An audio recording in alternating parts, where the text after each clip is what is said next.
A huge thank you to Skillshare for sponsoring today's video. Everything has already been photographed. As a photographer, how are you supposed to be creative when all the ideas have probably already been done by people who we think are more talented than we are? Yeah, that was something that I really struggled with when I was younger as a student, because I would look at famous photographers and I was thinking, oh, it's because they're talented, it's because they got some skill, or because they were lucky. For a long time, I labored under that misconception. So I'm going to share with you a bit of a recipe that's going to help make a sense, give you the tools to actually get more originality into your photography. So the first thing we need to think about is your visual diet. What are you looking at? What are you feeding your brain with? Now, when I got started in photography, I did what most people do, and I looked at the work of other photographers. And I use that as inspiration. But there is an inherent problem with this. Think about inspiration as a pool, a watering hole in the African bush. To begin with, it's nice, clear water. No animals have discovered it yet. Now, a zebra comes along, lick, lick, lick, has a little drink, and it's cool and it's refreshing. They tootle off. Over time, more and more animals come to the same pool. So what happens? That pool becomes murky. Becomes just a sludgy mud. And visual inspiration is very much the same thing. If we all go to the same pool as everybody else, we're just getting a murkiness. We need to find pools that aren't heaving with other photographers. So I'm thinking paintings, illustration, films, movies, album covers, posters, graphic design, anything that inspires you visually. Go and look at it. Bring it into your photography. That's the first ingredient that we need, is to have a diet that is rich in diversity. But it's not just visually that we need to worry about drawing from the same pool as everybody else. It's also the way that we think about photography. I spent most of my formative years around photographers, and that's all I talked about was just photography. I saw it through that lens. It's like when I spent a whole bunch of time in America, and before I knew it, without even knowing that I did it, I said tomato instead of tomato. I had lapsed into an American way of speaking. And that's what happens when we just sit around the same people who are doing the same visual art as we are. For ages, I thought that photographs had to be a certain way because I was hanging out with photographers, not with somebody else who said, hey, you don't have to do this. The Impressionists changed art because they took inspiration from photography and applied it to their paintings. So we've now got a bunch of ingredients that are going to help feed our creativity. And it's time to do something very interesting with them.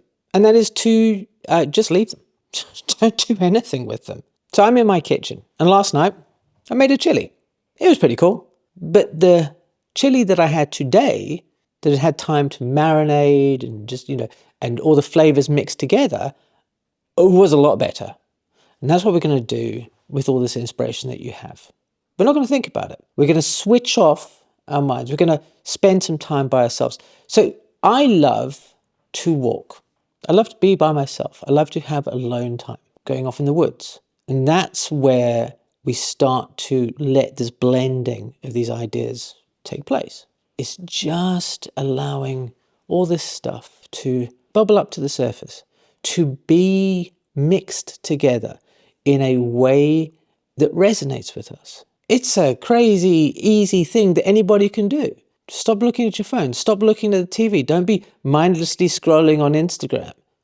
Just disconnect from the world for a while and let inspiration come. The worst thing you can do with creativity, the worst thing you can do with trying to be original is to force it. We need to just chill out. There was something else that I did when I was a student, which was having a little book that I write notes in. And there would be ideas that I'd either seen or maybe somebody popped into my head, the idea about being still and having the inspiration. And I had it with me, mostly because in those days there weren't any smartphones.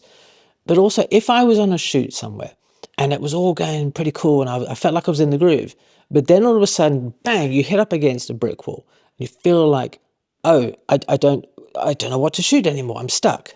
I would have that book and I could just flick through it and I went, there's a cool idea. I can apply that to where I am now, and it would just get me back on the saddle, and then I would carry on going. That inspiration, that creativity would move forward again.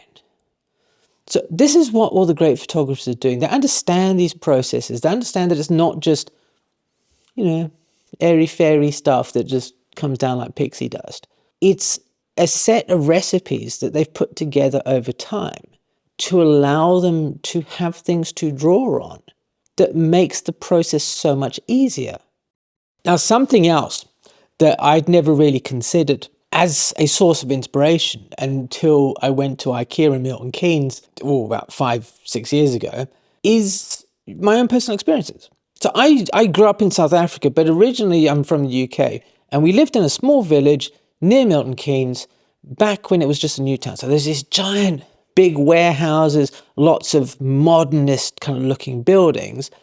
And I'd always been attracted to these angles, to very strong shapes. And I didn't know why. But when we went back there, as we drove into Milton Keynes, I was like, this is where it all comes from. Right? It was like a light bulb moment. That is bringing your experiences that are not photographic, not visual, into the world, into your photographic world. Think about the hobbies, the sports that you play, anything that interests you, what are your passions, your experience, bring them in. They make your photography far richer, far more you. This is getting back into this idea of like the more that we can add in, the easier it is to make work that's original rather than just a carbon copy. Emotional feelings, your personality can also play a role in this. I like to be quiet. I like to be introspective. A lot of my work doesn't feature people. It's quietness, but in places that ordinarily would be full of people. That, I think, makes some of my photography be a little bit more original. It helps me feel that I'm making something that stands out from the crowd. So we talked earlier about using film as a source of inspiration, and this is where Skillshare has been really helpful for me, because in addition to classes about film and cinematography, they also have animation, graphic design, all sorts of creative topics, which have been a rich source of visual inspiration. So for example, I've been taking a class on color grading for these videos, and that's been wonderful to see how other people approach a problem that I only think about from a photographer's perspective. And to make it even easier, they have guided paths that will take me through various topics to give me more chances to be inspired. So if you want to find some wider inspiration to bring into your pot of creativity, then the first 500 people who use the link in the description box below will get a 1-month free trial of Skillshare.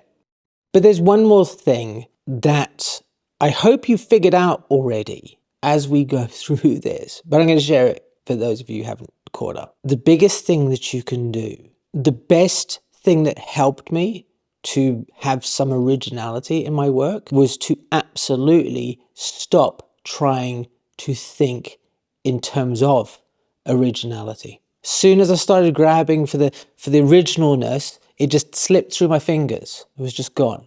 Because we cannot be original. All we can do is put existing things together in an original way. So stop trying to think up of wholly original ideas.